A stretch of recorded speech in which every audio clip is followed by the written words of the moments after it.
We are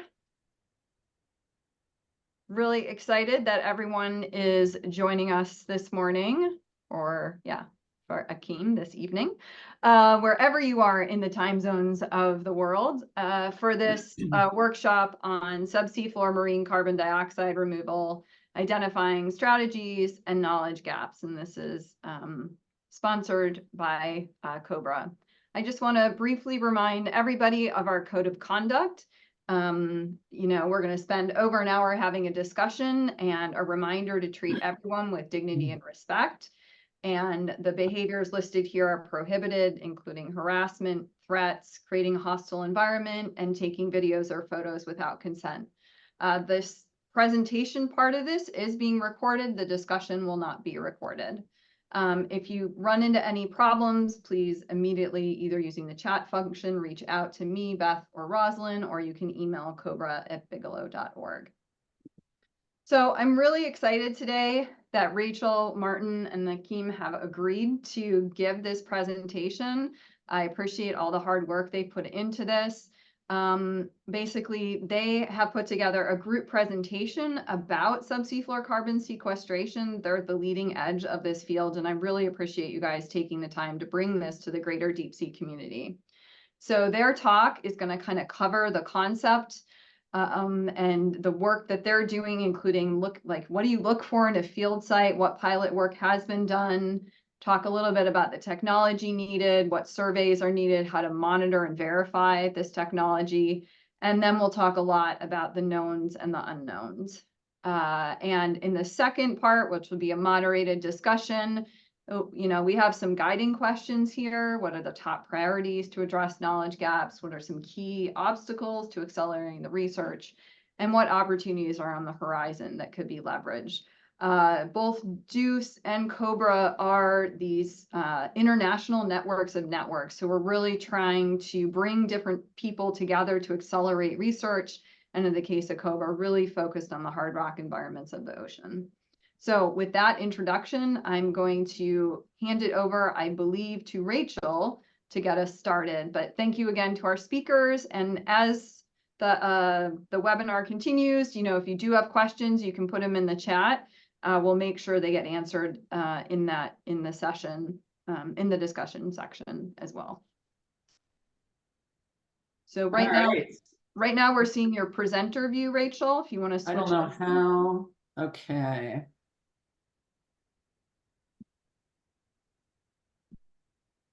I think if you hit swap displays, it'll work. Yeah.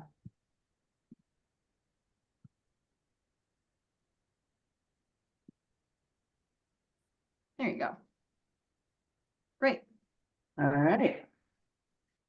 Cool. So that looks good. All right. Yes. Cool. All right.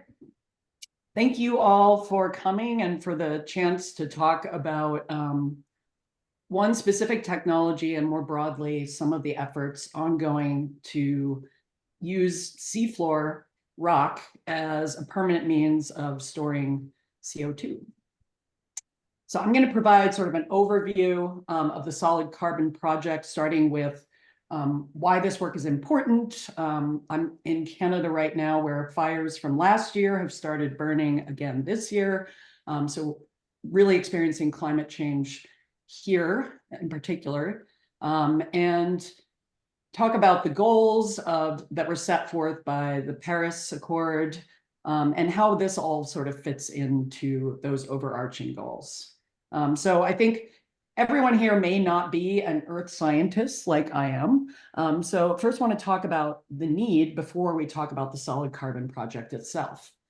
So really the scalable solutions like this one that have a chance at really impacting climate change on a global scale are aimed at very specific reactions that actually occur naturally. So the Earth is naturally sequestering carbon through terrestrial silicate weathering and exchanging that carbon between the solid Earth and the atmosphere through a number of different processes. The biggest process that's contributing carbon to the atmosphere is volcanic activity. And actually only a small fraction of the carbon in the Earth system lies in the atmosphere. And this is the carbon that we are seeking to remove, because this is where it has the potential to impact climate on shorter timescales. So thinking about decades, human timescales, and that's due to its warming potential as a powerful greenhouse gas. So since the beginning of the industrial age, we have been impacting the carbon cycle by extracting buried carbon from the ground and using it as fuel. And this is impacting the global carbon cycle. So to put some numbers on humans' anthropogenic impacts today, we are annually emitting 51 gigatons of CO2, as compared to those natural sources that I spoke about, which are accounting for 300 megatons of CO2 per year to the ocean and atmosphere. So we are crushing it. We are producing 170 times more carbon than the Earth naturally produces. So we know from all of the climate scenarios and modeling that's been conducted that in order to achieve our goals of staying within the limits set by the Paris Agreement, we need to be using what are known as negative emissions technology, or NETs, to draw down the CO2 that's already in the air with the aim of scaling up and having an impact and allowing us to limit warming to 2 degrees Celsius or less. And so like looking at this graph here, the green regions are the sort of conventional abatement strategies. So thinking about wind, nuclear, solar, and the brown represents advances or innovations in technology. So thinking about electrification of vehicles as one example. And then at the bottom here, the blue area is where solid carbon sits as a negative emission. So we're actually removing carbon from the carbon cycle and sequestering it permanently and keeping it out of the atmosphere. So the big idea of solid carbon is really just building on a century of CO2 capture technology development from many different countries. And it's building on this platform by adding renewable energy and direct air capture, which makes this a negative emission technology framework that actually has the potential to scale up and be able to address the problem globally. So the vision is to take the CO2 directly from the atmosphere, either onshore or offshore, using direct air capture technology, take the captured CO2 and inject it into the subseafloor basalt, where it will mineralize and remain permanently as rock. So how does this happen? Well, I'm not a geochemist, so there is a geochemist speaking later who can answer some more, the deeper questions on this. But basically, the CO2 is injected into the basalt under the sediments, is going to react chemically with the minerals present in the basalt to form solid minerals like calcium carbonate, which is also known as limestone. So this process is actually mimicking natural processes of rock weathering and carbon sequestration. These subseafloor basalts have the capacity to store hundreds of years of carbon emissions and have natural physical safeguards that protect the oceans and humans from leakage back to either the ocean ecosystems or the atmosphere. So what does that look like? This is just showing sort of the steps involved in the basalt carbonation. You have CO2 injected into water where it dissolves. Then you have basalt dissolution, and ultimately what's shown on the right is the solid carbonate or limestone that precipitates as a function of these reactions. So our focus, and specifically the demonstration, is in the Cascadia Basin. And there's a couple of reasons for this. Most of the ocean crust consists of basalt. On the right, you can see the locations of igneous plateaus or flood basalts.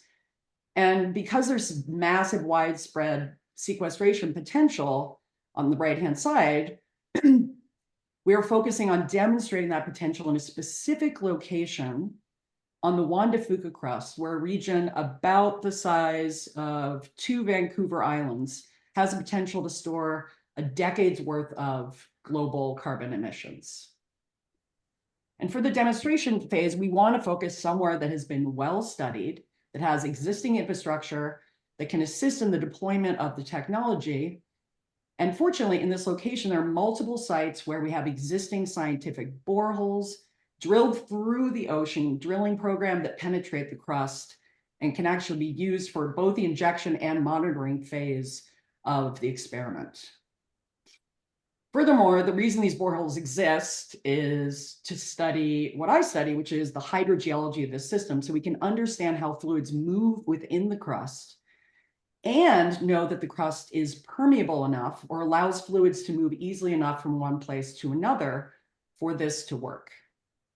So together, all of these conditions and the monitoring capability make Cascadia the ideal target location to actually demonstrate this technology. So a bit of background for those of you who are not geologists, which I expect is most of us here today. I'm not really either. So the age of the Cascadia Basin is important because it is tied to its thermal structure or temperature. The crust cools as it ages, and there can be some permeability changes associated with aging crust. So on the left here, you can actually see the spreading center at the axis. So that's 0 age crust. And then the regions closer to Oregon and Washington range up to about 9 million years at the trench. So our site of interest is the red dot shown at the top on the left-hand figure. And this is about 3 million year old crust. Another important aspect of this, as you can see on the right, is this whole region, despite being fairly young, is very well sedimented. And that's important because that prevents leakage to the ocean post-injection. Okay, so there's hundreds of centimeters of sediment in this area, mostly coming from sediment routing pathways from land. So this is erosion from land that's been deposited. So understanding the fate of what is injected and the reaction rates, the residence times, all of this are dictated by the permeability of the ocean crust, which is not the same everywhere. So successful sequestration really relies on us understanding not just the permeability, but the types of patterns that will develop post-injection. So prior to this, this project back in 2010 and 2011 through 13, a test was conducted in this region, a tracer test using sulfur hexafluoride, and 4 existing boreholes that were drilled in a line along the flow path. And these boreholes are actually equipped with these autonomous samplers that allow us to track the tracer transport through time. The results from this study suggested that, you can see in 2010, the injection occurred, and there was transport both upstream and downstream from the injection well. And what that suggests is that flow is dominantly occurring along fractures, and it really helped to characterize the physical nature of the transport network itself, as well as the porosity and how well connected that porosity is. Did not really tell us much about the permeability, however. To do that, we actually rely on what I do as well, which is heat flow measurements. So everywhere in the crust, after about 1 million years, the seafloor, as I mentioned, is completely blanketed in sediments. So the exchange of fluids is between the ocean and the crust is happening only in places where these little extinct volcanoes stick up through the sediment and provide these pathways or conduits for water to move into the crust or out of the crust.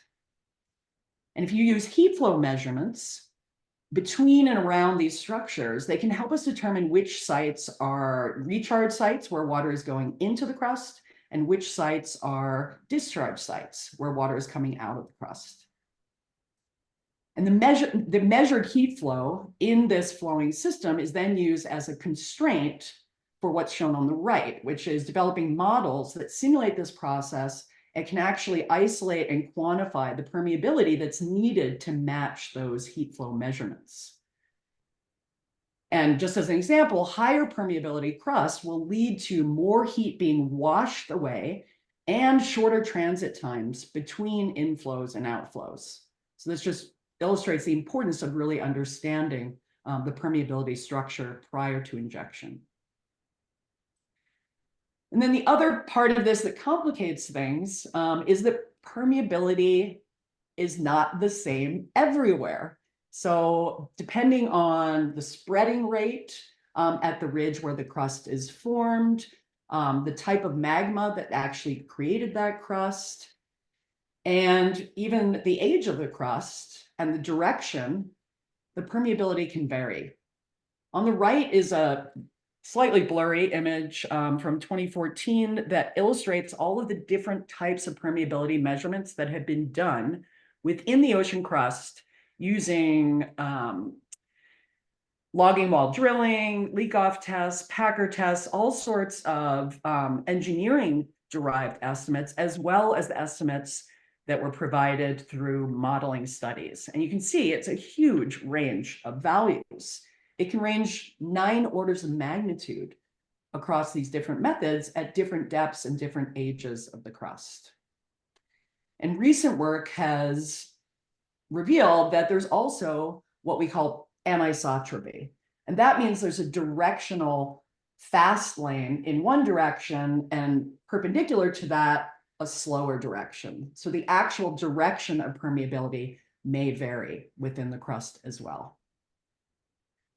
And recently, a study using seismic estimates, seismic velocity estimates, is now suggesting that there are changes in permeability that are a function of age and infilling of cracks and fractures, so that the age of the crust may also influence the permeability.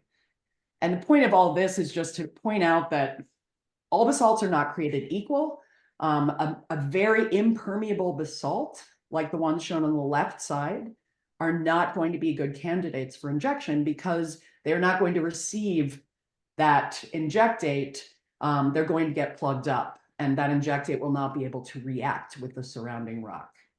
Okay, so I just wanted to highlight the importance of the hydrogeology and the basalt, and then I'm going to turn it over to my colleague Achim, who's going to talk about the Atlantic.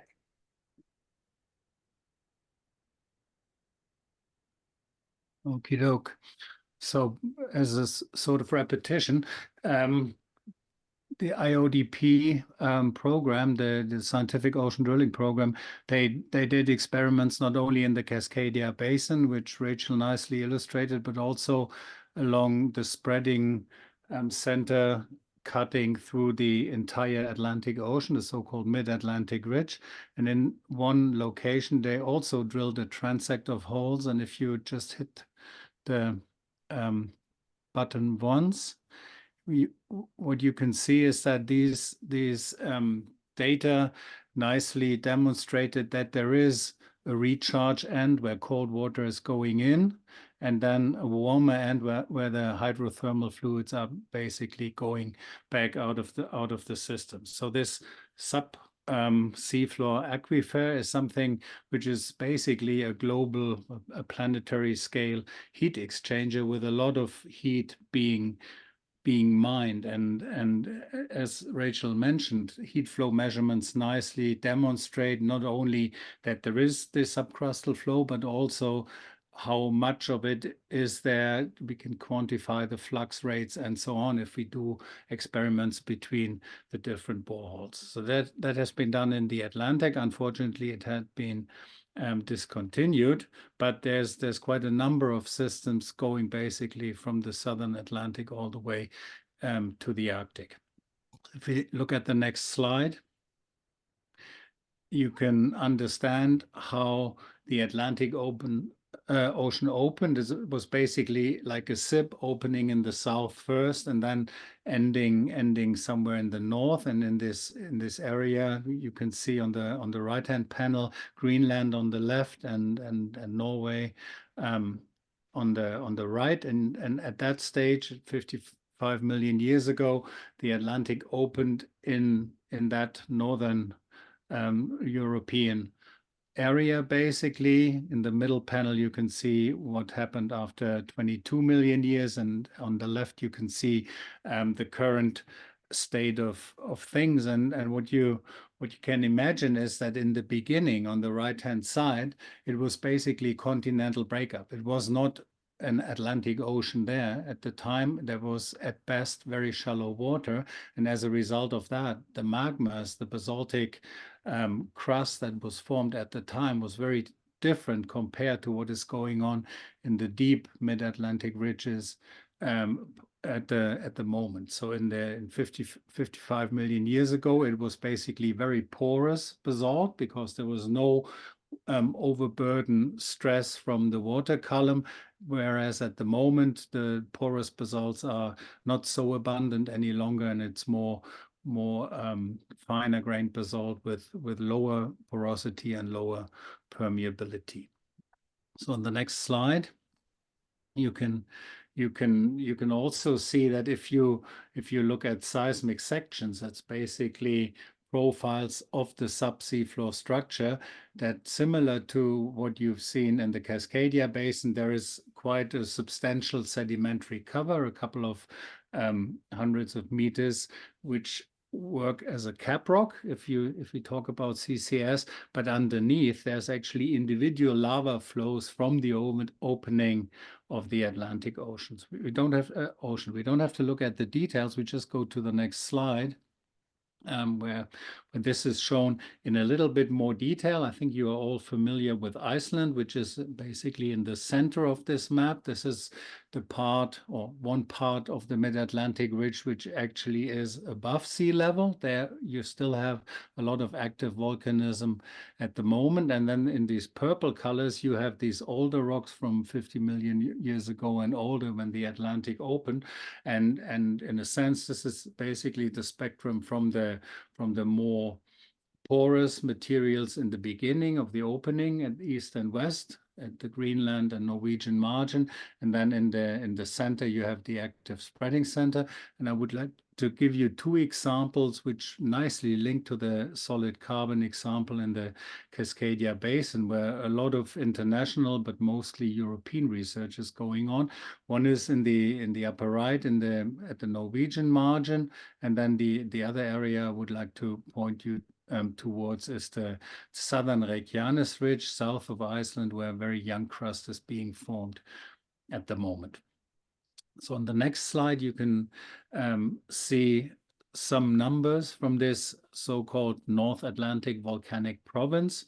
You can see it is really huge volumes which extruded over the most recent Earth history, something like 1.8 million kilometers cubed of basalt. And if we just look at this uppermost area, the Varying Basin and Varying Plateau, this makes up 20% of these 1.8 million cubic kilometers. So that's the area which is very promising for getting rid of some of the CO2 from the European industrial centers.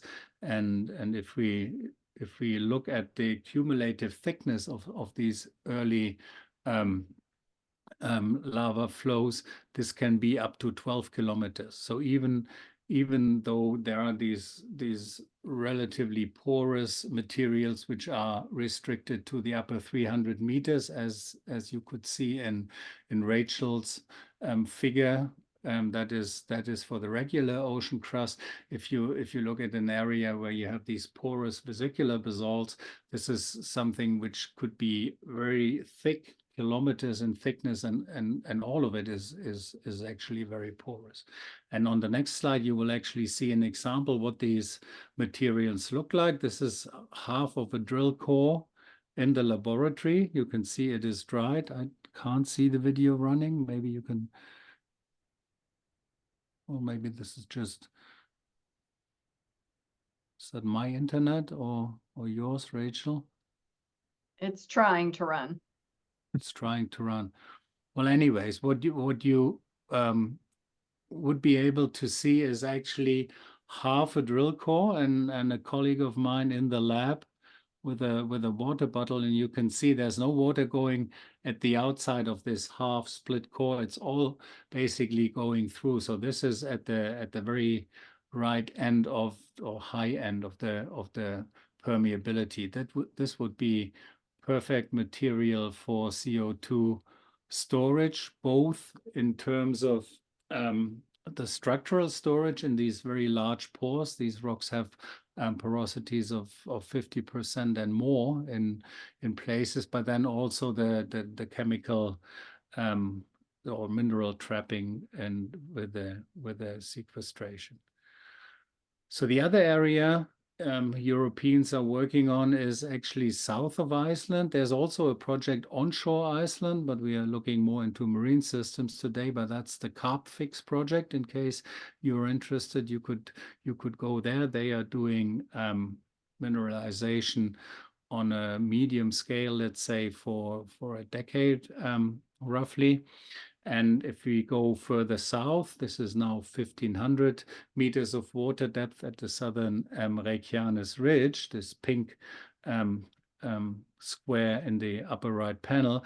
There you see the exact same situation as in North Pond, and then also in the Cascadia Basin, as Rachel explained. So we have the inflow of cold water, and the water is migrating through the crust, and then it is coming out at the hydrothermal outflow locations. And the reason why this is working so nicely is if you drill or dredge materials from these sites, you can see that they are maybe not as porous as in Norway, but almost. Next one, yeah, there's another example where you can also see the pores are not huge, but still very permeable and highly suitable for these mineralization and on the larger scale CCS. With that, I hand over to Martin, I guess, who will introduce parts of the monitoring strategies, because depending on how much sediment there is on top as a caprock and also on the water depth, there may be a need to actually look at potential leakage sites and so on. All right. Thank you, Achim. And so, yes, about the need for monitoring, I think the most important parts here, wherever you do potential sequestration, is to ensure that this is safe, and also that we want to track the carbon, especially for a demonstration where we want to show that this actually works. So those two concepts are extremely important, especially in the early stages of using this technology, because of our scientific interest to know what's going on. And then maybe in a later stage, if this is actually done later this century on a global scale, you might not have to throw every tool at the monitoring, but I'm going to introduce you to some of the key ones that we are focusing on right now to understand it fully. And next slide, please. To ensure safety, there are a couple of concepts here I'd like to explain in a bit more detail that are especially useful also for selecting sites and favoring the deep ocean at the beginning, at least. And so the first important part is that Rachel already mentioned, and Achim, is to have a sedimentary layer above the basalt rock that will keep the CO2 in the ocean rock below. From these fluid flow models, we know that this is impermeable for the natural fluid flow, and we think this will also be impermeable for the CO2 that we add. And next point is if for whatever reason the CO2 does leak into the sediments, what we can see here is a complex diagram of so-called CO2 stability, which is the green line that goes from the top down through some into the ocean to some deeper parts where there are some red lines. Unfortunately, I cannot use a pointer here, but there are the red horizontal lines, which are, thank you, Rachel, the top of the sediment and the bottom, or two different bottoms of the basement. Sorry, top of the basement, bottom of the sedimentary layer, and when that and then there's a brown line, which is another complicated line here, which is the current temperature of the ocean, which is a little bit warmer at the very surface, then gets colder until it reaches the seafloor, and then rapidly jumps to the right. There are actually two brown curves. When it's shallow or not so thick sediments, it becomes warmer very, very quickly. And if it's a thicker, yes, that's the line. And if it's a thicker CDRmare layer, it gets warmer, not quite as quickly. But once we hit the basement, it's very warm again. And there is this magic layer, one more click, where that green line is actually above the brown line. Oop, that was one click too many, but no worries. Which basically means that the CO2 at that stage is in a stage where it could be, where it will be forming a hydrate. So that means if there is CO2 leaking into the sedimentary rock and then migrates upwards towards the colder parts, it'll become so cold, and under that much pressure, it will form a hydrate layer. So that is actually adding another sealing mechanism should the CO2 go into the sediments. And that happens at cold temperatures, which we have at the seafloor. And so that's why another important reason is to have a good sedimentary layer there to prevent leakage, even if it is, if the CO2 does reach the sediment. And then the third point here on the left-hand side at the bottom, what you can also see in the very deep water, or what you see here basically is a CO2 density compared to water density. And there is a small blue top left corner where CO2 in that region of cold temperatures and high pressures is actually denser than water. And that pressure, that magic pressure change at say 0 is in the 27 megapascals, which is roughly speaking 2.7 kilometers water depth. So if the CO2 breaks through the sediments and then breaks itself through its hydrate formation layer and does end up on the seafloor at more than 2.7 kilometers water depth, it will actually not raise in the water column and escape back into the atmosphere. It will stay down there and eventually dissolve. So there are, if you're targeting deep, good sedimented ocean basins, then there's 3 safety mechanisms that prevent the CO2 to come back up. And obviously the fourth one would be that the CO2, if it stays in the basalt rock, will turn into carbonate rock, solid rock. So that's hence the name of our project, Solid Carbon. But if you do go into other regions where the ocean is not quite as deep, or you have less sedimentary thicknesses and so on, there are tricks we can do. We can put the CO2 already in water before we inject it, or inject it at the same time as a lot of water, so the CO2 dissolves really, really quickly, and that would then also prevent the CO2 from rising up. So that doesn't mean that the shallower oceans are off targets. It just means that we have to think differently about the sequestration itself. Next slide, please. So coming back to the monitoring and ensuring safety, we also, in the Solid Carbon project, looked into inducing seismicity. That is something that is of big concern when you do land sequestration, especially of wastewater or even CO2 injections, that you induce earthquakes that people feel. And so first of all, how does the Cascadia Basin, our primary target location to that Rachel introduced nicely, but similarly also in the Atlantic, if you're away from those spreading ridges, it is actually not naturally very seismically active. There are a few earthquakes here and there, but not very much going on. And then if we induce pressure from carbon sequestration on those existing faults, there's a study by anyone, Ekpo Johnson, who looked into this in more detail. What is the likelihood of a fault to be reactivated from sequestering CO2? And she found that at very high rates, even up to 2.5 megatons per year of an injection rate, there is still a very, very small likelihood that you will break these faults. And that is largely also because of the nice high, or relatively high permeability, that you have a hard time creating an overpressure that will actually rupture a fault. And so this will be very safe. So we're not really cracking the rock too much. or at all. It just stays naturally. So there's another safety aspect that we looked at that is, I think we can put a tick box in here. And next slide, please. Now we come to the use of throwing all the monitoring tools onto when we do this experiment, and later on also maybe larger scale sequestration. And if we want to test this, ideally we would use a cabled observatory if we have that, and the Ocean Networks Canada's Neptune cable goes into the Cascadia Basin right to the location where Rachel showed you the boreholes from that experiment. So that's one of them that you can see is already connected to our Neptune cable.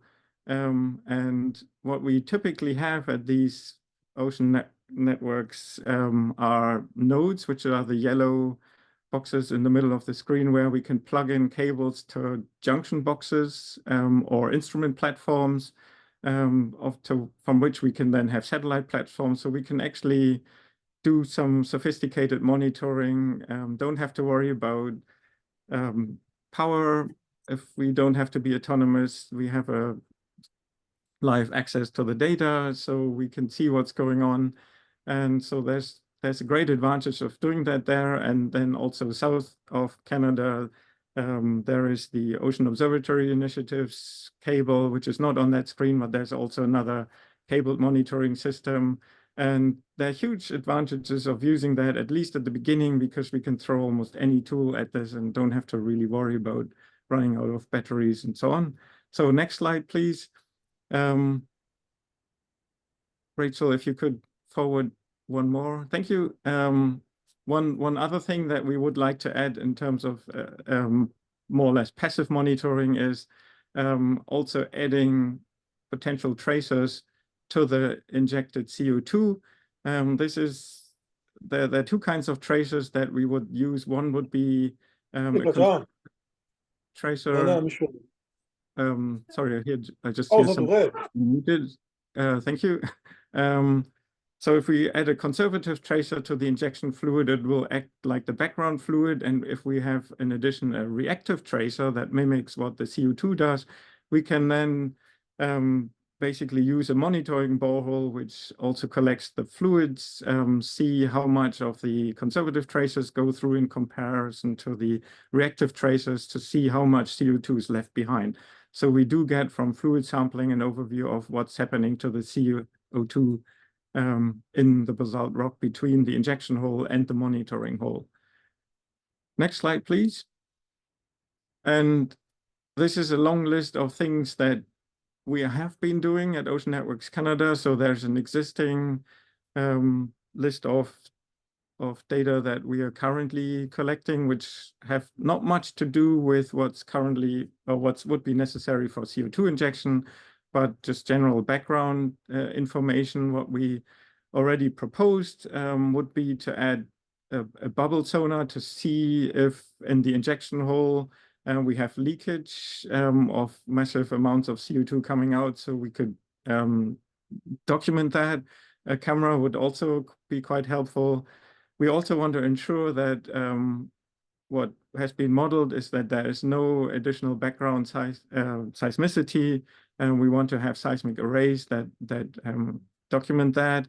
And then a really important tool is electromagnetics, which basically track the carbon or the CO2 in a geophysical way, because it works much, it's very, very sensitive to differentiate between CO2 in the fluids and pure fluids.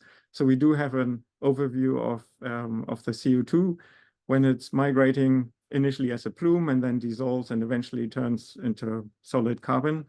And then carbon sensors, although there's a caveat that these are not at this stage very good, and maybe Achim comes to that later, that there is sensor development still necessary, but they do exist. And so maybe for short terms, we can use those.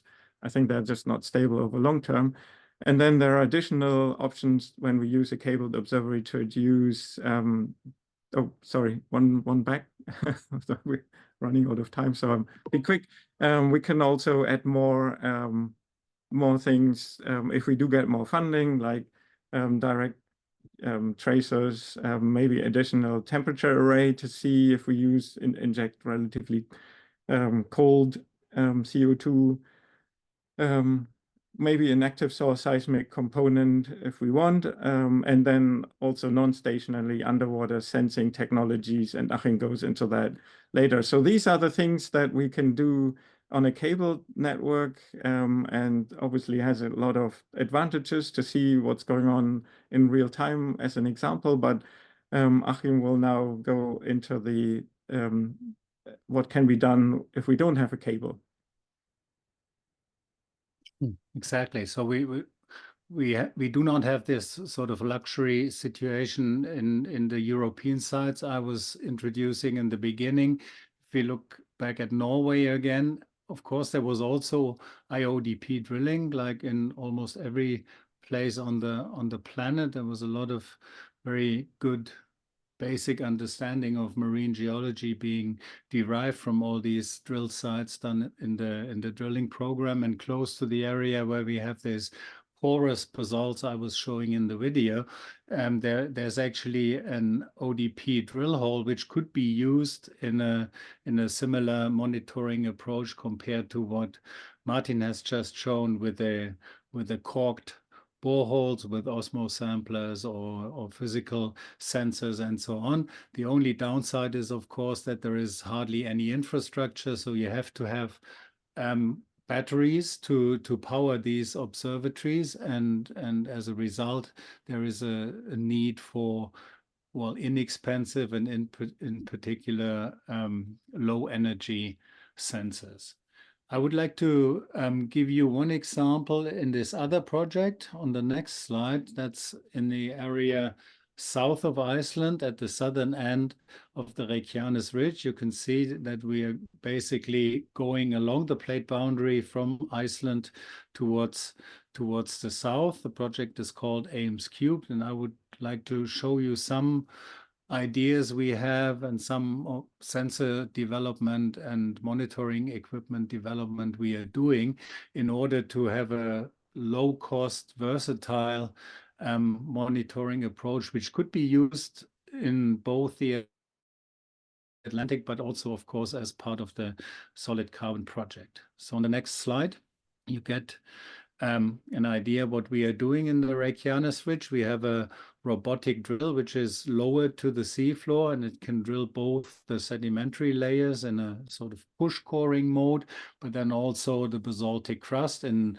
a rotational mode, similar to a drill ship, but much cheaper. You can see there's a lot of wear on the drill bits, so we do not rely on the cores all the time. Next, you can see that we are also have these small roller cone bits in order to just basically wash down a hole and then either do downhole measurements like to be seen on the next one.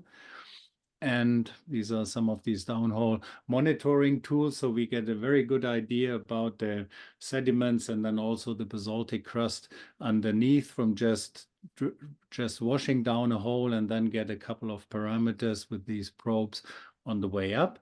But on the next slide, you can see that we can also do corking just on a much smaller scale. Our boreholes, they have a diameter of something like 10 centimeters in diameter, very low diameter. So everything has to be placed into a very slim tube, but the basic principle is exactly the same. The corking means that you are separating the borehole from the overlying ocean water mass in order to get meaningful results. And since we are interested in the crustal aquifer, what we are doing, for instance, with these osmosamplers, is to build them in a very slim fashion, and then at the very bottom they have a sinker bar, some sort of a drop weight, which is basically tapping into the crustal aquifer. This is shown schematically on the left, and on the next slide you can actually see what the real instrument looks like.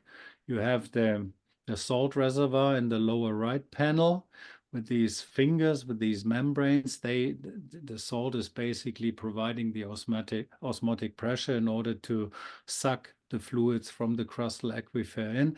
And then in the other two pictures, you can see that there's a unit with a drop weight and something like 50 meters of tubing, and that is tapping into the aquifer. So right from day one after the drilling, we will get the fluids out of the crustal aquifer, and this is all placed into a metal tube, which is then put onto the borehole. So in a sense, we have a very low cost approach. Borehole takes, I don't know, 2-3 days to be drilled to actually get fluids over a couple of years out of the crustal aquifer.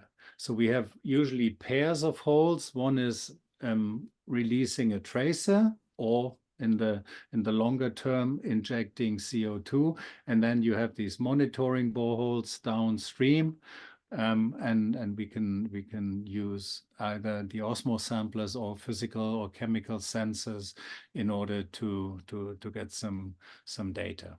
On the next slide, you can see what it looks like once the hole is completed. This is from the control screens of the pilots just before the drill is taking off. So the osmo sampler is sitting there, sticking out of the seafloor, and then 2 years later or 3 years later, you just come back, get the tubing, do the analysis, and replace it with a new observatory.